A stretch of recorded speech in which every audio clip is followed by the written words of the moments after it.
Assalamualaikum warahmatullahi wabarakatuh. Perkenalkan, kami dari kelompok 5 yang beranggotakan Faradilah Nurilahwati, Sandy Febrian, dan Siti Humairo. Di sini kami akan menjelaskan sedikit tentang sejarah pemikiran Jabariyah dan Qadariyah. Jabariyah.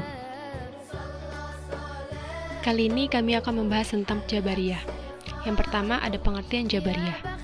Kata Jabariyah berasal dari kata Jabaro yang mengandung arti memaksa dan mengharuskannya melakukan sesuatu.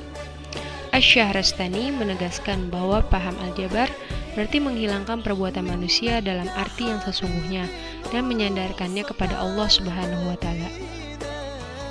Dengan kata lain, manusia mengerjakan perbuatannya dalam keadaan terpaksa, atau manusia tidak punya andil sama sekali dalam melakukan perbuatannya. Tuhanlah yang menentukan segala-galanya. Dalam bahasa Inggris, Jabariyah disebut fatalisme atau predestination, yaitu paham yang menyebutkan bahwa perbuatan manusia telah ditentukan dari semula oleh kodo dan qadar Tuhan. Yang kedua adalah latar belakang Jabariyah. Golongan Jabariyah muncul pertama kali bertempat di Khurasan Persia pada tahun 70 Hijriah. Paham ini diperkenalkan oleh Ja'ad bin Dirham dan disebarkan oleh Jam bin Safwan dari Khurasan. Dan dikembangkan oleh beberapa tokoh, diantaranya An-Nazar dan Ja'ad bin Dirar. Abu Zahra menuturkan bahwa paham Jabariyah muncul sejak zaman sahabat Nabi dan masa Bani Umayyah. Ketika itu, para ulama membicarakan tentang masalah qadar dan kekuasaan manusia ketika berhadapan dengan kekuasaan mutlak Tuhan. Benih-benih faham Al-Jabar juga sudah muncul jauh sebelum kedua tokoh tersebut, yaitu pada zaman sahabat Nabi. Selanjutnya ada doktrin-doktrin Jabariyah.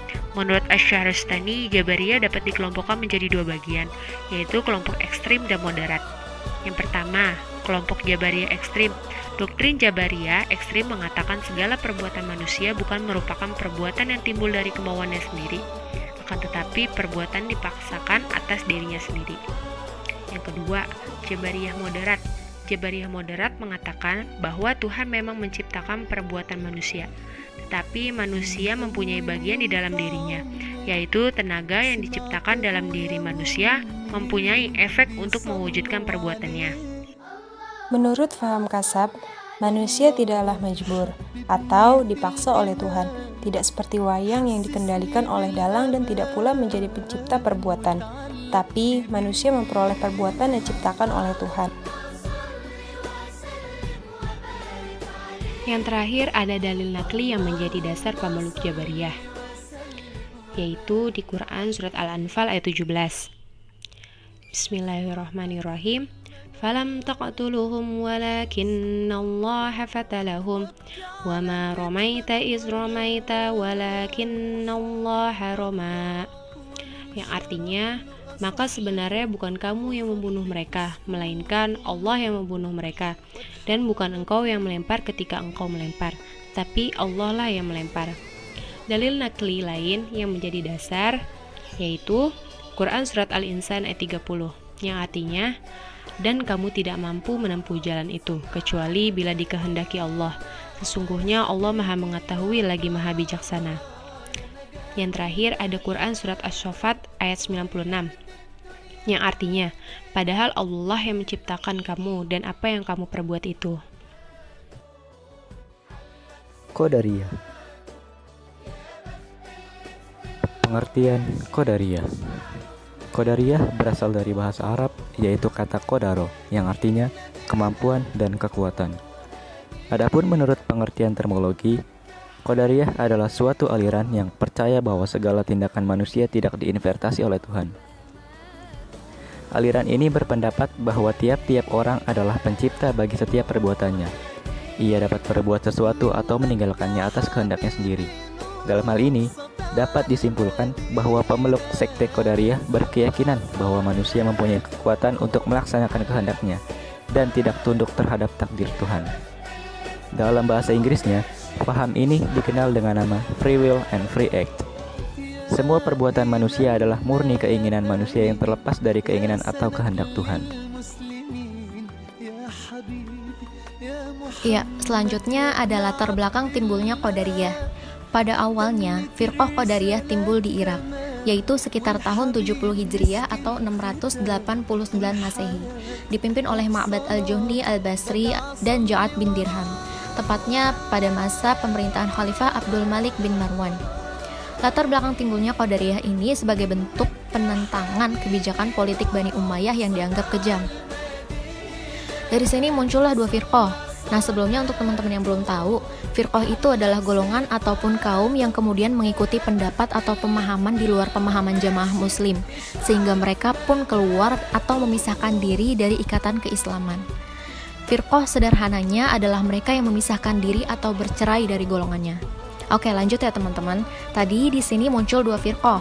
Firqah yang pertama itu ada firqah Jabariyah yang berpendapat bahwa Khalifah Bani Umayyah membunuh orang karena sudah ditakdirkan Allah. Jadi firqah ini tuh berpendapat bahwa ketika manusia berbuat buruk, maka perbuatan buruknya itu memang sudah ditakdirkan oleh Allah untuk manusia ini gitu. Maka dari itu, firqah Qadariyah mau membatasi qadar tersebut. Mereka nggak setuju nih, mereka mengatakan bahwa kalau Allah itu adil, maka Allah akan menghukum orang yang bersalah dan memberi pahala kepada orang yang berbuat baik. Mereka juga bilang bahwa manusia harus bebas menentukan nasibnya sendiri dengan memilih perbuatan yang baik atau buruk. Jika Allah telah menentukan terlebih dahulu nasib manusia, maka Allah itu zalim. Manusia harus bebas berkehendak. Begitulah pendapat Qadariyah.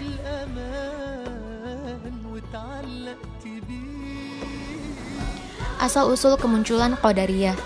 Menurut Ahmad Amin, Qadariyah pertama kali dimunculkan oleh Ma'bad al-Jauhani dan Ghailan ad-Dimashqi. Ma'bad adalah seorang tabi'i yang dapat dipercaya dan pernah berguru pada Hasan al-Basri. Adapun Ghailan adalah seorang orator berasal dari Damaskus dan ayahnya menjadi Maula Utsman bin Affan. Doktrin-doktrin Qadariyah. Qadariyah pada dasarnya menyatakan bahwa manusia mempunyai kewenangan untuk melakukan segala perbuatan atas kehendaknya sendiri, baik berbuat baik maupun berbuat buruk. Oleh karena itu, ia berhak mendapat pahala atas kebaikan yang dilakukannya dan berhak pula untuk memperoleh hukuman atas keburukan yang diperbuatnya. Kaum Qadariyah berpendapat bahwa tidak ada alasan yang tepat untuk menyandarkan segala perbuatan manusia kepada Tuhan. Doktrin-doktrin ini mempunyai tempat pijakan dalam doktrin Islam sendiri. Banyak ayat Al-Quran yang mendukung pendapat ini. Misalnya dalam potongan ayat Quran Surat Al-Kahfi ayat 29 berikut ini. A'udzu billahi minasy syaithanir rajim. Wa qulil haqqu mir rabbikum faman syaa'a falyu'min wa man syaa'a falyakfur. Dan katakanlah Muhammad, kebenaran itu datangnya dari Tuhanmu, maka barang siapa yang ingin beriman, hendaklah ia beriman, dan barang siapa yang ingin kafir, biarlah ia kafir. Adapun contoh-contoh lain, seperti potongan Quran Surat Ar-Ra'd ayat 11, yang artinya sesungguhnya Allah tidak merubah keadaan suatu kaum sehingga mereka merubah keadaan yang ada pada diri mereka sendiri. Ada juga Quran Surat An-Nisa ayat 111 yang artinya barang siapa yang mengerjakan dosa maka sesungguhnya ia mengerjakan untuk kemudaratannya dirinya sendiri. Kesimpulan Qadariyah dan Jabariyah. Inti dari perbedaan antara Jabariyah dan Qadariyah terletak pada kekuasaan manusia melakukan sesuatu. Jabariyah memandang manusia tidak merdeka dan mengerjakan perbuatannya dalam keadaan terpaksa.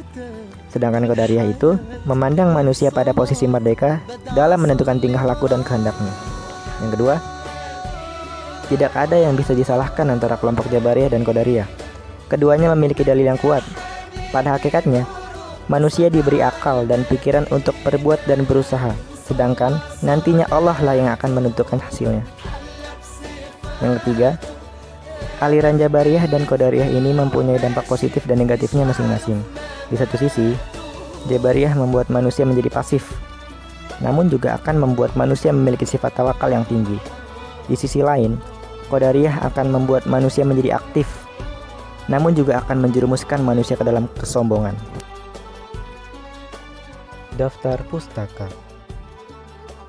Terima kasih, kurang lebihnya mohon maaf. Wassalamualaikum warahmatullahi wabarakatuh.